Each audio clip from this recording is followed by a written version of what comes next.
At 100,000 subscribers, we're going to give away one World Championship replica belt to one lucky winner. So make sure you guys click subscribe today.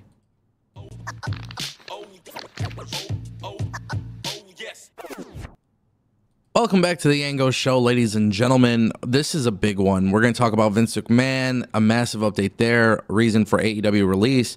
But we're going to kick things off with Keith Lee because it looks like he could very well be on his way back into AEW. Anybody who follows this channel knows that I am a very big fan of Keith Lee, and I've been very, very, I want to say bothered, obviously, but like a little heartbroken that we haven't seen Keith Lee on TV, especially, you know, with just like health issues and stuff like that. It's obviously been very, very sad. This is somebody who I enjoyed watching prior to joining WWE. Then it was really cool to watch him in WWE, NXT. We could skip over his main roster run. But then obviously even in AEW, like I was really happy to see that he was getting TV time and people were reacting to him. I'm just a big fan of him. PW Insider has reported that Keith Lee was at AEW last week, Dynamite, up until this point at this point, it's been like, what, a year or two? He's not been backstage at any shows. And this is a good sign that he might be medically cleared to compete. He was supposed to work with Swerve Strickland 2 years ago at World's End, and we haven't seen him since. He was pulled. He was not medically cleared. A lot of people have kind of speculated on what they believe is the issue with Keith Lee. I don't like to assume things. I don't like to, especially when it comes to their health and stuff like that. But he's obviously been injured. He's had some health issues. There's talks of like surgeries and stuff like that. Obviously, we'll never really know what's really going on with Keith Lee until it gets disclosed. This is one of those things that it's mainly been kept private. But the fact that he hasn't been at AEW at all and the fact that he's come to AEW is a great sign. And I'm just personally a very big fan of Keith Lee.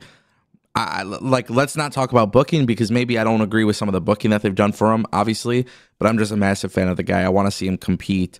It's also being said that he was looking a little bit slimmer and healthier when he was backstage at AEW, which is obviously a great sign. So that is something to keep in mind. Now, let's just fantasy book for a second. If Keith Lee is set to return to the company, I don't want to see them rehash the feud with Swerve.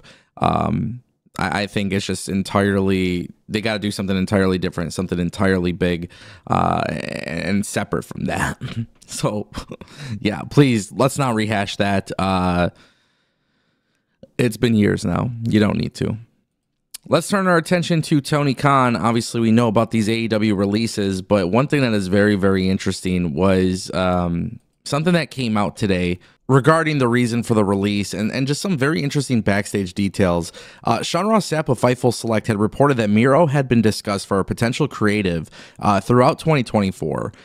He is healthy. He is ready to wrestle again. Fightful was essentially told that the situation had gone radio silent for quite some time before the release was official. Miro had not been brought up creatively from what we heard in about 6 months, and most everyone we spoke to in AEW had not expected to see him again. So obviously, there's rumors of Miro coming back to WWE, but one of the big things that is often talked about in AEW is a lack of communication issues. This is stemmed from many, many, many years. Many people have said this. Many wrestlers, many people have come out and spoke about that in regards to the company. Now, with that being said, I think you have to look at this as two very unique situations, right? The first situation is Miro and AEW completely having radio silence, right? Like just completely quiet. Okay, that's one situation. But then you have to look at the other, which is the rumored, again, let me make it clear, rumored situation that Miro was rejecting creative ideas. Now, those are rumored. We don't have confirmation that is true.